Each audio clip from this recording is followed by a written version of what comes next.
J'ai fait 6 interviews avec les procureurs en charge de notre dossier judiciaire. 6. Chacune de ces interviews a fait plus de 4 heures.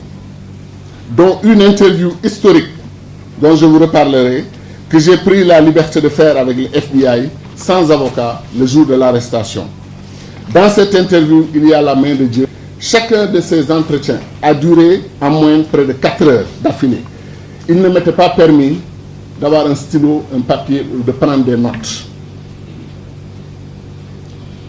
Juste la présence de mes avocats. Tout le reste, je devais répondre, comme ils disent, quand on dit la vérité, disent-ils, on n'a pas besoin de papier, on n'a pas besoin de stylo, quand on dit la vérité.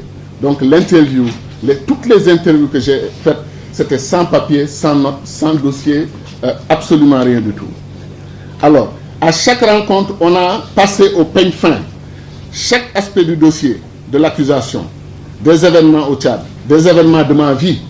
On est remonté à des événements qui dataient de 30 ans dans ma vie, du temps où j'étais ministre des Affaires étrangères, etc., etc.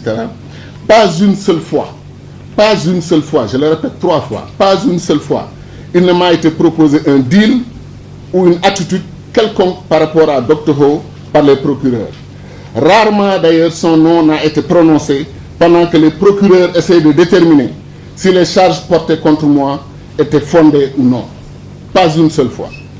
Aux États-Unis, je le dis haut et fort, et c'est vérifiable par vous tous parce que vous êtes des hommes et des femmes de médias.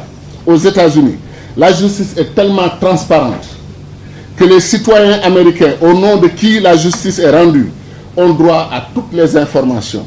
Les deals dans la justice existent aux États-Unis, mais ils sont rendus publics. Dans mon cas, aucun deal ne m'a été proposé. Mes avocats et moi n'avons proposé aucun deal.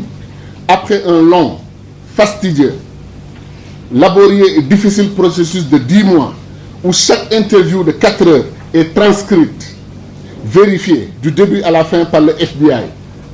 Et je ne vous révèle rien en vous disant que le FBI est la plus grande machine policière du monde.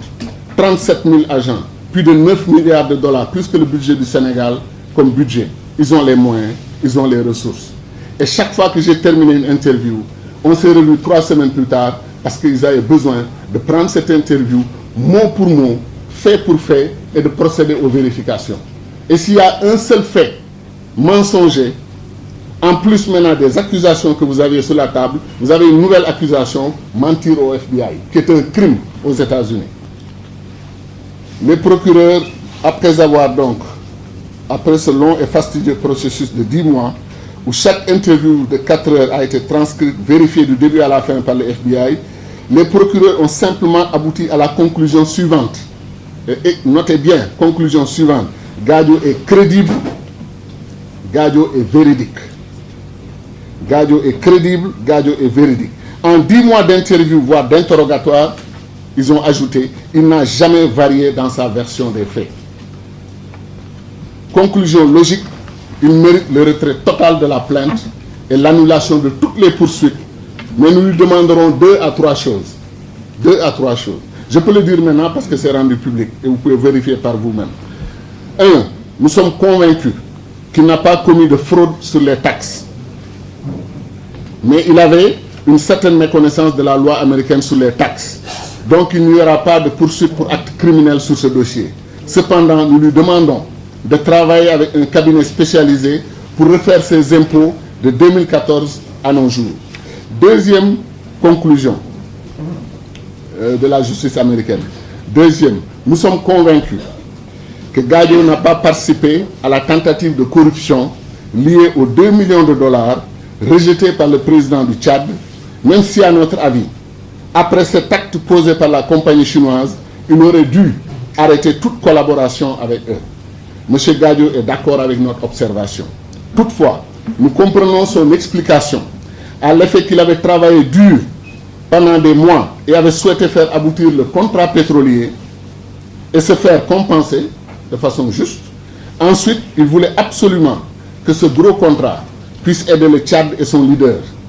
Le Tchad qu'il considère comme un pays héros du Sahel qui s'est sacrifié au plan militaire et financier pour sauver le Mali, le Nigeria avec Boko Haram, le Niger et le Cameroun.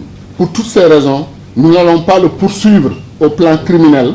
Cependant, si nous le jugeons utile, à la manifestation de la vérité, nous lui demanderons de présenter à la Cour, sous forme de témoignage, lors du procès de la partie chinoise, sa version des faits advenus au Tchad.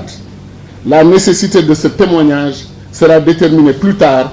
En attendant, Dr Gadio doit encore rester aux États-Unis comme résident qui a une green card américaine. Il doit rester jusqu'à ce qu'on prenne la décision. Est-ce qu'on a besoin qu'il raconte lui-même sa version de ce qui s'est passé au Tchad ou pas? Voilà en gros les conclusions. Et comme vous le voyez ici, il n'y a aucun deal. Et ceux qui ont dit que c'est parce qu'on a fait un arrangement, un deal, que j'ai été blanchi, eux aussi, je leur pardonne, mais je leur demande de demander pardon au peuple sénégalais et aux peuples africains.